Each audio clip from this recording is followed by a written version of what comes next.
Welcome back in, folks. Thanks for staying with us. On Tuesday night, baseball and softball regionals were held across the state as teams look to punch their ticket to those state title games. We've got 7 games coming your way. Let's do this thing, starting with Class A North Baseball. The top seed, Mount Ararat, taking on the 3 seed Bangor Rams. We pick it up in the 4th, where Ethan Sproul grounds out to short, but drives in Teddy Stevenson to tie things up at 1 apiece. Next frame, though, it's Will Davis. He knocks in a run with an RBI double as he's going to give Mount Ararat the lead. Couple big booms to his dugout. They take a 3-1 lead after the 4th. Top of the 6th. Two outs, 3-1, down 3-1. It's Kyle Johnson.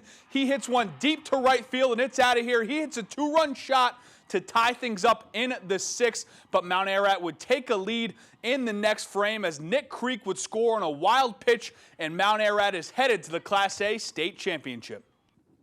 In Auburn on Tuesday, the Bangor softball team falling in the regional finals, as well as its 7 seed Edward Little moving on, continuing the Cinderella run for the Eddies as they take down the Rams 4-1.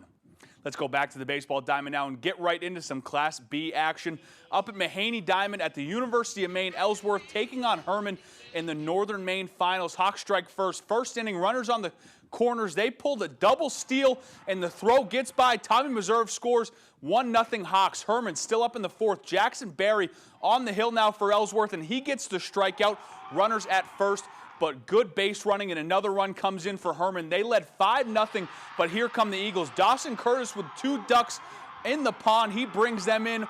Both gets to the 3rd on and the throw, lets his dugout know he'd score on a sac fly to tie. Now it's Kyle Kenny in the 6th. Blast one over the head of the center fielder. That gets to the wall, and Kenny never thought about stopping. And inside the park, 3-run homer, and it's pandemonium as in the Eagles dugout. Ellsworth wins it 8-5. We head to Class B baseball now, where number 2 Washington Academy battles the 8 seed Dexter PCHS. We pick it up in the 1st inning, where the Raiders started off hot. Daniel Gardner singles to left field, which scores Kobe Mulholland, and a WA takes a 1-0 lead. But Will Simpson would respond. He strikes out the side in the 4th as Dexter he's looking to give his Dexter team a spark to the 5th now, still up 1-0. 2 runners on for Dexter, but Trevor Sigma Bucoro gets out of the jam with a strikeout as Washington Academy wins 1-0. That Gardner RBI proves to be crucial. Let's go to Class D now. Machias taking on Bangor Christian. Bulldogs hitting some moves in the field. 3rd inning, Machias up 2-1. Cole Payne for the Patriots gets out of the inning with the strikeout. Bulldogs doing it on defense too. Runner on 3rd. Brady Ferguson fields the grounder and gets the out at home. Bulldogs now with runners on.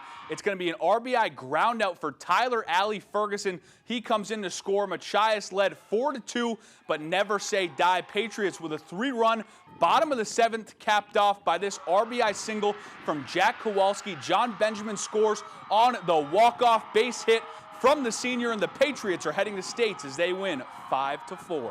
I just saw John Benjamin running down 3rd base. I was so excited. This is great. What does this moment feel like for you, man? A walk-off hit to send your team to the state finals. It's undescribable. It's awesome.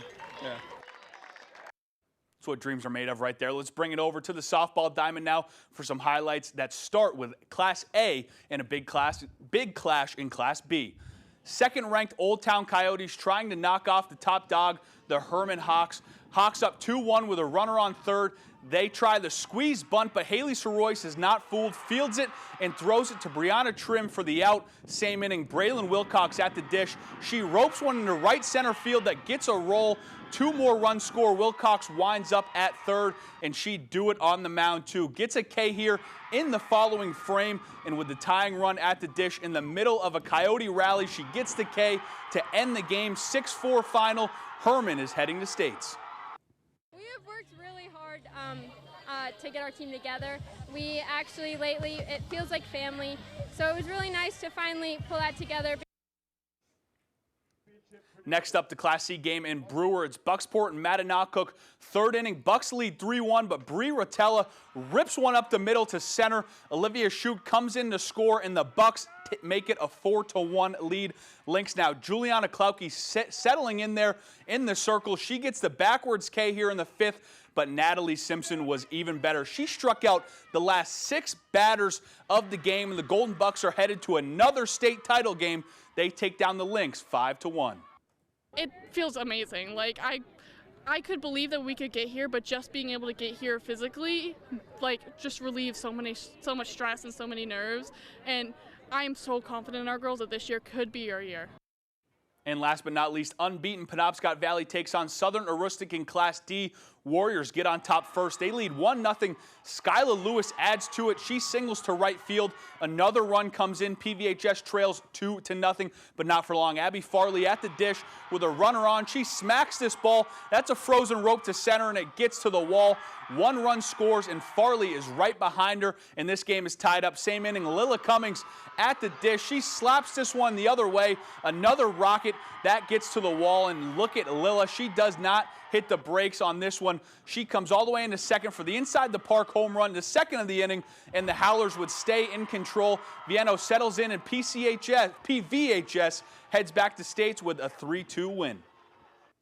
All right, we got through it. That's all the time we have for sports. We'll be right back after the break.